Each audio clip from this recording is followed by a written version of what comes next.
bien oui, en attendant l'Euro 2000, on le sait, les Namurois en Division 3 ne sont pas très convaincants à domicile cette année. C'est plutôt en déplacement qu'ils sont séduisants. Alors allait-il, hier, alors qu'ils sont 6e au classement, profiter de la venue du modeste 13e Overpelt, en profiter pour rompre avec ce signe? Réponse en images avec le reportage de Georges-Gilles Quinet.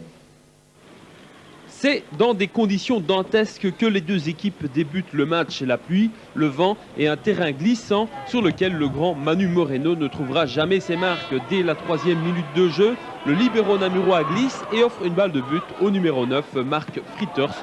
Heureusement, Ronald Briouard s'interpose devant le centre avant limbourgeois. À la 11e, on retrouve le même Moreno qui remet dangereusement dans l'axe. Patrick Van Damme ne peut s'emparer du ballon et si Ronald Briouard s'interpose une nouvelle fois devant le grand Belmans, il ne peut rien face à Jacobs qui prend tout son temps pour inscrire le premier goal. 0-1 pour Overpelt grâce à ce premier cadeau namurois. Il faut attendre la 20e minute de jeu et une légère accalmie pour que Namur trouve ses marques dans le match. Le ballon circule mieux, mais il manque un petit quelque chose à la conclusion. Ici, c'est David Lambrex qui glisse dans le rectangle. À la 30e, heureusement, survient l'égalisation.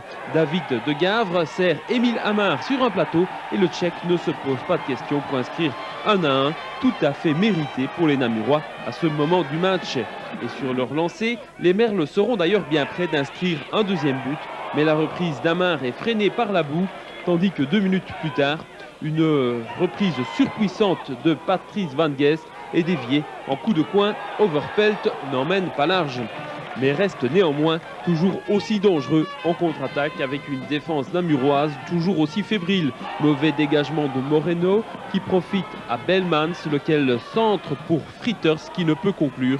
Briouard, à nouveau excellent samedi soir, s'interpose avec brio. Mais c'est un coup de semonce pour les Namurois. À la 35e, sur un coup de coin résultant d'une nouvelle contre-attaque, Fritters isolé à l'entrée du grand rectangle ajuste Briouard et d'une frappe sèche à ras de terre qui touche le piquet droit redonne l'avantage à Overpelt. 1-2. Le moral des Namurois en prend un coup, d'autant que 4 minutes plus tard, grâce à un nouveau pataquès défensif, Fritters va inscrire son deuxième but de la soirée, le 3e des Limbourgeois.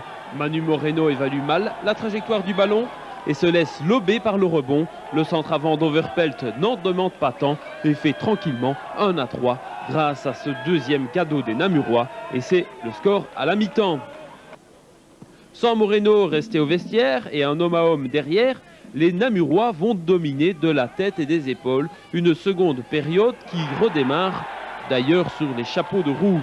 Centre de Noureddin Moukrim et tête plongeante de David Lambrex. C'est 2-3, l'espoir renaît. Il renaît d'autant plus que les Namurois évoluent plutôt bien offensivement et multiplient les occasions. Au quart d'heure, ce shot puissant de Patrice Van Guest passe un rien à côté du but limbourgeois. Un peu plus tard, c'est Luc Olivier qui tente sa chance également à l'entrée du grand rectangle. Le tir est bien cadré, mais le gardien s'interpose bien. Cela chauffe à Overpelt avec encore cette tête d'Émile Amar sur le poteau ou celle de Patrick Van Damme à la 25e sur coup de coin, mais isolé au petit rectangle, le stopper namurois pique bien trop sa reprise. Namur domine, mais ne parvient pas à marquer. L'entrée de Farid Adjaout apporte encore un peu de créativité offensive, mais le grand Émile Amar ne connaît pas la même réussite qu'en première période. À 2 reprises, il se heurte au gardien limbourgeois. Cela reste 2-3, malgré la domination outrageuse des Namurois et 5 occasions bien nettes. C'est alors qu'intervient le 3e cadeau de la soirée. À la 30e, alors qu'Overpelt n'avait pratiquement pas dépassé la moitié du terrain depuis la reprise, Patrick Van Damme perd une balle dans l'axe. L'opportuniste Fritters s'en empare et s'en va très facilement battre un Ronald Briouard, une nouvelle fois trahi par les siens. C'est 2-4. Tout est à refaire pour les Merles, mais malheureusement, après tant de générosité, le cœur n'y est plus. Les 2 dernières occasions namuroises sur ce shot de Serge Chimonga et un peu plus tard avec une tête de Luc Olivier n'inquiètent pas vraiment le gardien visiteur. Et comble de malheur, tout en ayant montré de belles choses offensivement, les Jaunes et Noirs vont connaître leur plus sévère défaite à domicile cette saison avec ce dernier but du réserviste Hendrix qui fait 2-5. Décidément, c'était le temps des cadeaux samedi soir au Stade Soulier. Et oui, le temps des cadeaux est dans le mauvais sens. Alors, je vous propose, pour oublier tout cela, de découvrir les autres résultats de cette journée de championnat en 3e division Série B, avec une victoire d'un club qui est au bord de la faillite. L'Olympique de Charleroi a battu Tongres 3-2. Dist et Virton ont partagé 0-0. Sprimont et Tubize ont partagé également 1-1. Je vous rappelle donc la défaite de l'UR Namur.